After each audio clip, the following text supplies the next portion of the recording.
அனைவருக்கும் வணக்கம். நேயர்களால் நான், நேயர்களுக்காக நான். என் பெயர் VS ரோமா. அதாவது நான் ஒரு கதை சொல்கின்றேன். என்னவென்றால், அதாவது குடி தேவையா, இந்த குடி தேவையா? ஒரு வசதி படைத்தவர்களுக்கு ஒரே மகன். அவன் சிறுவயதிலிருந்தே பள்ளிக்கு செல்ல மறுப்பான். இவ்வளவு வசதி வாய்ப்புகள் இருந்தும், இவ்வளவு ஆடம்பரமாக இருந்தும், சமுதாயத்தில் இவ்வளவு நல்ல பெயர் எடுத்தும், தொழிலில் அபிவிருத்தி அடைந்து மிக செல்வாக்காக இருப்பவர்களிடம் அந்த மகன் படிக்கவில்லை என்றால் எப்படி இருக்கும்? பெற்றவர்களுடைய மனது புண்படும், வேதனையால் துடிக்கும். இப்படி இருக்கும் பொழுது எப்படியாவது அவனுக்கு புத்திமதி சொல்லி அவனை தேற்றி SSLCயாவது படிக்க வைத்து விடலாம் என்று வருந்தினார்கள் பெற்றவர்கள். ஆனால் எவ்வளவு ஒரு கஷ்டப்பட்டும் அவனை திருத்த முடியவே இல்லை. என்ன செய்வது? சரி, பள்ளிக்கு சென்று வரும் வரைக்கும் வரட்டும் என்று விட்டுவிட்டார்கள். கடைசியில் ஒரு 18-20 வயசிலேயே ஒரு தொழிலை ஆரம்பித்து கொடுத்தார்கள். லட்சக்கணக்கில் செலவு செய்து அதற்கு கூட்டாக ஒரு நண்பனையும் நியமித்தார்கள். பார்த்து கொள்ளட்டும், தனியாக இருந்தால் முடியாது என்று ஆரம்பித்து கொடுத்தார்கள். அந்த பையன் முதலீடு போடவில்லை, ஆனால் ஒரு உழைக்கும்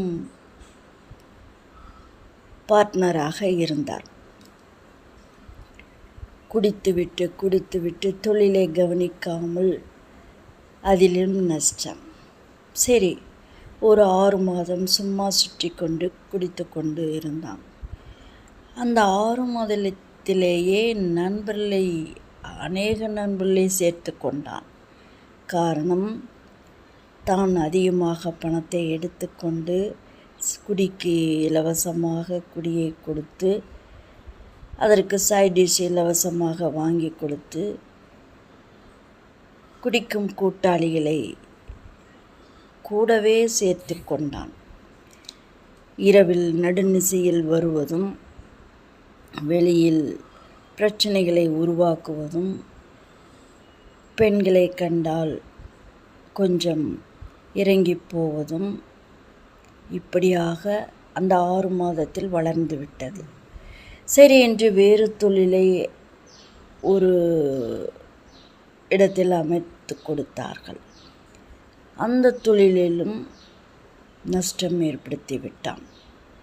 இப்படியே பல லட்சங்கள் சென்று விட்டது. சரி என்று கொஞ்சம் ஒரு நேரங்காலம் சரியில்லை போல் இருக்கிறது, கொஞ்சம் தாமதமாக இன்னொன்று ஆரம்பித்து கொடுக்கலாம், பக்குவமாக பார்த்துக்கொள் என்று சொன்னார்கள். பெண்ணும் பார்த்து திருமணம் செய்ய முயற்சி எடுத்தார்கள். இவன் திருமணமே வேண்டாம் என்றான். எந்த பெண்களை பார்த்தாலும் ஒரு ஆசை, ஆனால் திருமணம் வேண்டாமா? இதை என்ன கணக்கில் எடுத்துக்கொள்வது என்று அறிந்தவர்கள் தெரிந்தவர்கள் பேசிக்கொண்டார்கள். திருமணம் வேண்டாமாம், ஆனால் எந்த பெண்களை பார்த்தாலும் இறங்கி போவது, என்னவென்று சொல்வது என்று யாருக்குமே புரியவில்லை. அந்த நல்ல பெற்றோர்களிடம் மற்றவர்கள் சொல்வதற்கு மிகவும் வருந்தினார்கள், மிகவும் மனதை வருத்தி கொண்டார்கள். அவ்வளோ நல்லவர்களுக்கு இந்த மாதிரி ஒரு ஆளா என்று கண்டும் காணாதது போல விட்டுவிட்டார்கள். என்ன செய்வது? அப்படி இருக்கும்பொழுது திருமணம் பார்த்தார்கள். திருமணத்துக்கு பெண் பார்த்தார்கள். இவன் அந்த பெண்ணை எனக்கு பிடித்து விட்டது என்று சொல்லிவிட்டான். காரணம், அது கிராமத்து பெண்ணாக இருந்தது. கிராமத்து பெண் மாதிரி இருந்தது. படிப்பும் மிகவும் குறைவு. முதலில் வசதியாக இருந்தார்களாம், இப்பொழுது வசதியும் குறைவு. பெற்றோர்களும் வயதானவர்கள், பெண்ணின் பெற்றவர்கள். இப்படி இருக்கும் பொழுது நாம் என்ன ஒரு அட்டூழியம் செய்தாலும் கேட்க மாட்டார்கள், இந்த பெண்ணும் மனைவியும் கேட்காது என்ற தைரியத்தில் சரி என்று ஒப்புக்கொண்டான். திருமணம் ஆன ஆரம்பத்திலேயே இந்த பெண் படித்த பெண்களை விட நாகரிகமான பெண்களை விட மிகவும் புத்திசாலியாக இருந்தது. இவன் யாரிடம் பேசுகின்றான், எப்படி பேசுகின்றான், எதற்காக பேசுகின்றான் என்று எல்லாம் அலசி ஆராய்ந்தது. இவனிடம் சொல்லாமலேயே ஊருக்கு சென்று விட்டது. சரி, போய்விட்டு வரட்டும், அது வரைக்கும் நம்ம ஜாலியாக இருக்கலாம் என்று வீட்டிலேயே குடிப்பது, தன்னுடைய ரூமிலேயே குடிப்பது, இப்படி அட்டூழியங்களை செய்வது, இரவில் 2-3 மணிக்கு வருவது, தள்ளாடி கொண்டு வருவது, இப்படியே செய்தான். ஒரு நாள் அவங்க சகோதரிகளை கூட்டிக் கொண்டு அந்த பெண் வந்தது. அவர்கள் ஒன்றும் கேட்பதற்கு வரவில்லை, விட்டுவிட்டு போகலாம், வந்து மாதக்கணக்கில் ஆகிவிட்டதே என்று சொல்லிவிட்டு போனார்கள். ஆனால் அந்த பெண் அங்கும் எதுவும் சொல்லவில்லை, இங்கும் எதுவும் கேட்கவில்லை. குடியார்களிடம் கேட்க முடியுமா? ஊரில் அசிங்கரமாகிவிடும், அக்கம்பக்கம் அசிங்கரமாகிவிடும். அதாவது பயமே இல்லாவிட்டாலும் யாரும் வெட்கத்துக்கு பயப்படுவார்கள். சரி என்று இருந்ததா என்ன செய்வது? அட்டூழியங்களை பார்ப்பது, கேட்பது, இப்படியாக இருந்துவிட்டு நான் சென்றுவிட்டு 2 நாட்களில் வருகிறேன் என்று சென்றுவிட்டு வரவில்லை. இப்படியே சென்றது. கடைசியில் ஒரு நாள் போனது, வரமாட்டேன் என்று இருந்துவிட்டது. ஆனால் அதுவும் ஒரு விதத்தில் நல்லதுதான். இங்கே இருந்து இந்த மாதிரி ஆட்களிடம் குடியாரங்களிடம் சிக்கிக்கொண்டு என்ன செய்வது? ஒன்றுமே செய்ய இயலாது. யார்கிட்டையும் அடிதடி, குடித்துவிட்டு கோபத்தில், குடிவெறியில், வெளியில் வம்பு, வீட்டில் வம்பு, இதெல்லாம் பார்த்து கொண்டு அந்த பெண்ணால் இருக்க முடியவில்லை. சென்றது திரும்பவில்லை. யாருக்கும் தெரியாமல் இவன் குடிவெறியில் போய் வருகின்றாயா என்று கேட்டிருக்கின்றான். வர விருப்பமில்லை என்று சொல்லிவிட்டது. அது அங்கேயே சுகமாக இருப்பதுதான் நல்லது என்று அனைவரும் விட்டுவிட்டார்கள். இவனுக்கு ஒரு நாள் உடல்நிலை சரியில்லாமல் போய்விட்டது. உடல்நிலை சரியில்லாமல் போன பிறகு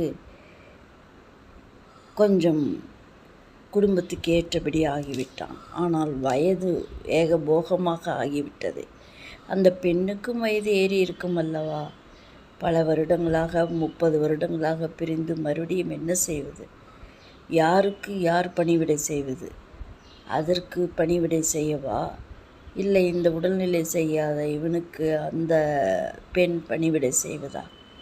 யாருக்கு யார் பணிவிடை செய்ய முடியும்?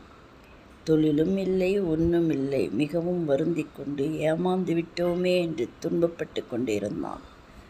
கடைசியில் என்ன செய்வது? கடைசியில் யோசித்து எந்த பிரயோசனம் இல்லை.